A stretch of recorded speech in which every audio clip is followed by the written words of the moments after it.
जब तन मन से संतों का संग करता है तो उसे सिद्धांतों की प्राप्ति होती है। अगर सिद्धांत से नहीं चलता है तो सत्संगी नहीं है। सत्संगी और सांसारिक में इतना ही अंतर है कि सांसारिक पुरुष की मन बुद्धि में जैसा आया वैसा कर बैठता है, और सत्संगी उसके मन बुद्धि में जब कोई बात आती है तो उसको प्रमाण खोजता है। ये गुरु आज्ञा के अंतर्गत है कि नहीं है, ये शास्त्र आज्ञा के अंतर्गत है कि नहीं है। अगर नहीं तो वो नहीं करेगा, है तो भी करेगा। तो फिर उसका अध्यात्म में प्रवेश हो जाएगा। इसीलिए कह रहे हैं यहां सिद्धांत कि प्रथम होई हरि कृपा तब ही श्रद्धा उपजावे, साधु संग में प्रीति बढ़े, पुनि सद्गुण गावे। सबसे पहले हरि की कृपा हुई कि मनुष्य देह मिला। दूसरी कृपा हुई कि हमारी श्रद्धा भगवान और भगवान के भक्तों में हुई। ये भगवान की तरफ से मिली श्रद्धा है। इस श्रद्धा से जब हम संतों का संग किया, भगवत प्रेमी महाजनों का, तो उनके चरणों में हमारी श्रद्धा प्रीति बढ़ी, भगवान से भी अधिक। सातों सब मोहिमय जग देखा, मोते अधिक संत कर लेखा। बड़े श्रद्धावान भाग्यवान वो महत जन हैं जिनके हृदय में संतों के प्रति भगवंत से भी बढ़कर आदर है। बोले जब ऐसा संतों के प्रति आदर होता है तो उसमें भागवतिक सद्गुण प्रकाशित हो जाते हैं। भागवतिक सद्गुण से ही माया पर विजय प्राप्त की जाती है। माया जनित गुणों से माया पर विजय प्राप्त नहीं की जा सकती। भागवतिक सद्गुण भगवत प्रेमी महात्माओं के संग से आते हैं। जब किसी भगवत प्रेमी महात्मा को अपना प्रभु मान लिया जाता है, उनकी आज्ञा पालन की जाती है, तो भजन क्रिया जाने तब शब्द अर्थ पहचाने, होई अनर्थ निवृत्ति ज्ञान विज्ञान बखाने। जब संतों का संग किया जाता है तो भजन में प्रीति होती है, पक्का। भजन न होई संग बिनु, भजन बिना नहीं प्रेम। छिन्हु भजन न छाणिए, धरिए ध्रुवया नेम। भजनानंदी भगवत प्रेमी महात्माओं के संग का जब रंग चढ़ेगा तो भजन में प्रीति होने लगती है। भजन क्रिया जाने, कैसे भजन होता है। निरंतर भजन करने के लिए एक प्रक्रिया बताई थी आप लोगों को, अगर याद हो, कि अपनी जबान का अग्रभाग ऊपर के दांतों के जोड़ पे ऐसे लगा के बंद कर लो। अब मंत्र चलाओ, नाम चलाओ, तुम्हारी मौन स्थिति रहने लगेगी और निरंतर मंत्राकार वृत्ति। पर यह अभ्यास से होगा, एक दिन में नहीं हो जाएगा। देखो ऊपर के जो दांत हैं उनके जोड़ में ऊपर मसूड़ों के पास अपनी जिह्वा का अग्रभाग मोड़ कर लगाइए और ओठ बंद कर लीजिए। फिर नाम चलाइए। हवा जो श्वास बार बार आ जा रही उसकी ठसक में नाम मंत्र को उच्चारण कीजिए, जिससे भौरा गुनगुनाता है अंदर से। चल रहा है। इसको थोड़ा और जब ऊपर तालु के कर देते तो इसे खेचरी मुद्रा कहते हैं। इससे जो रस निकलता है वो बहुत पवित्र होता है, अंतःकरण को बहुत शीघ्र निष्पाप कर देता है। पर ये विषय पुरुष नहीं कर सकता, उब जाएगा थोड़ी देर में। अगर ये प्रक्रिया बनी रही तो आपको बोलने की हिम्मत नहीं रहेगी। कोई बात करेगा तो जहर जैसा लगेगा कि मंत्र छूट जाएगा अगर इससे बात करेंगे। प्रारंभिक दशा में बहुत निरंतर भजन करने के लिए ये प्रक्रिया हमारे काम आई।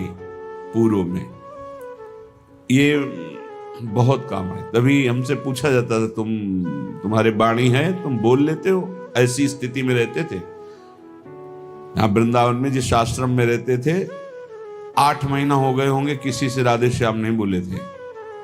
तो उन्होंने एक दिन कहा, महात्मा तुम बोल लेते हो, तुम्हारे जबान है? तो हम कहा जी, यहां किसी से आप राधे राधे नहीं करते, जरूरत नहीं। जब राधे से राधे राधे हो रही तो और राधे राधे क्या करना है?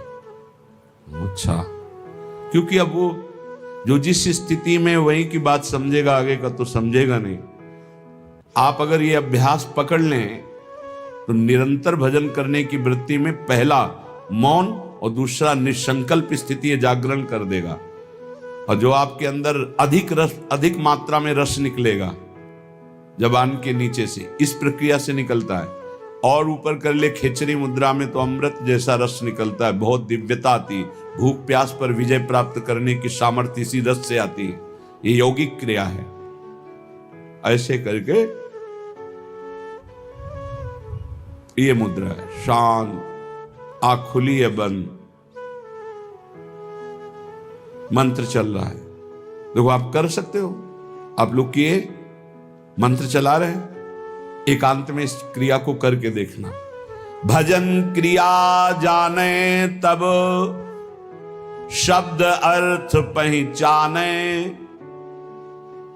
ये आप साधारण मत समझना, जो आपको नाम मिला है, मंत्र मिला है, इसका अर्थ प्रकाशित होता है। इष्ट देव, जैसे जैसे आपका मंत्र चलेगा, आपके हृदय में द्रवण क्रिया होगी। उस द्रवण क्रिया में सबसे बड़ी सावधानी है कि किसी से प्रियता ना होने पावे, नहीं हटा नहीं पाओगे। द्रवण क्रिया में यदि किसी से प्रियता हो गई तो छाप लग जाएगी। हृदय द्रवित होता है मंत्र जपने से, ध्यान रखना। उस समय किसी से भी अपनापन ना होने पावे। किसी से अपनापन हुआ तो इतने जोर का होगा कि उसे मिटाने के लिए फिर और डट के भजन करना पड़ेगा। हृदय में जब द्रवण क्रिया हो, ऐसा बावरापन चढ़े, तो उसे बिल्कुल बाहरी उदासी रखना चाहिए। किसी से प्रियता नहीं, तो सीधे इष्टाकार वृत्ति होती, सारे अनर्थों का नाश हो जाता है। जो पाप कराने वाली प्रवृत्ति है, वासना और जो पाप, दोनों का बोले होई अनर्थ निवृत्ति। जब साधु संग हुआ तो साधु संग से, गुरुजनों के प्रताप से भजन करने की पद्धति पता चली, कैसे भजन निरंतर किया जाता है। उससे हमारे हृदय में भजन का अर्थ प्रकट हुआ। उस अर्थ से सारे अनर्थ की निवृत्ति हो गई। पाप प्रवृत्ति, पाप, इनका नाश हो गया। तो बोले होई अनर्थ निवृत्ति। और जहां अनर्थ निवृत्ति हुई तो ज्ञान विज्ञान बखाने, अंदर ज्ञान जागृत हो गया। विज्ञान, जो ज्ञान हुआ उसका अनुभव हो गया उसे। थोथा ज्ञान नहीं, केवल वाणी वाला, अनुभव में आ गया, क्योंकि भजन है। ज्ञान विज्ञान बखाने, फिर निष्ठा इष्ट विषय बढ़ के मन निश्चल होई। छिन छिन रुचि उपजाई, नेह जग के सब खोई। अपने इष्ट की निष्ठा उसके हृदय में इतनी बढ़कर जागृत हो जाती है, अब कोई भी लाभ हानि प्रलोभन उसको अपने इष्ट से अलग नहीं कर सकता। निष्ठा इष्ट विषय बढ़ के मन निश्चल होई। मन अपने आराध्य देव के चरणों में निश्चल हो गए, हट ही नहीं सकता। फिर छिन छिन रुचि उपजाई, अपने आराध्य देव में प्रतिपल ऐसी प्रीति उमगी कि देह कुटुंब ते जाए छूट सब ही विधि ना तो। नेह जग के सब खोई। शरीर संबंध, शरीर के भोग संबंध, शरीर के और रिश्ते नाते संबंध, ये सब झूठे हैं, ये अनुभव होने लगा। तो होई तबे आसक्ति, प्राणपति नयनन झलके।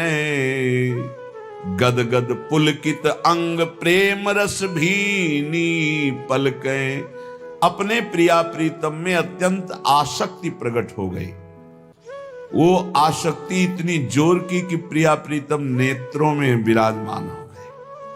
अब तो कभी वो गदगद कंठ होकर पुकारता है, कभी रोता है, सदैव कपोल उसके गीले रहते हैं। प्रेम रस भीनी पलके स्वप्रकाश निज भाव प्रकाशे तन मन माही।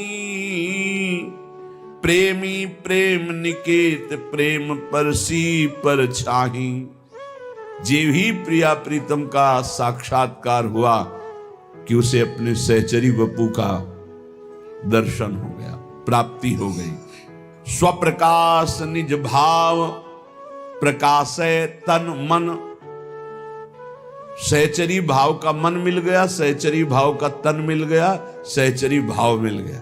भाव देह और भाव मन दोनों की प्राप्ति हो गई। ये गुरु प्रदत्त भजन के प्रकाश से प्रेम निकेतन निकुंज महल में वो पहुंच गया और प्रिया प्रीतम की परछाई की तरह उनके साथ रहने लगा, शरीर रहते हुए।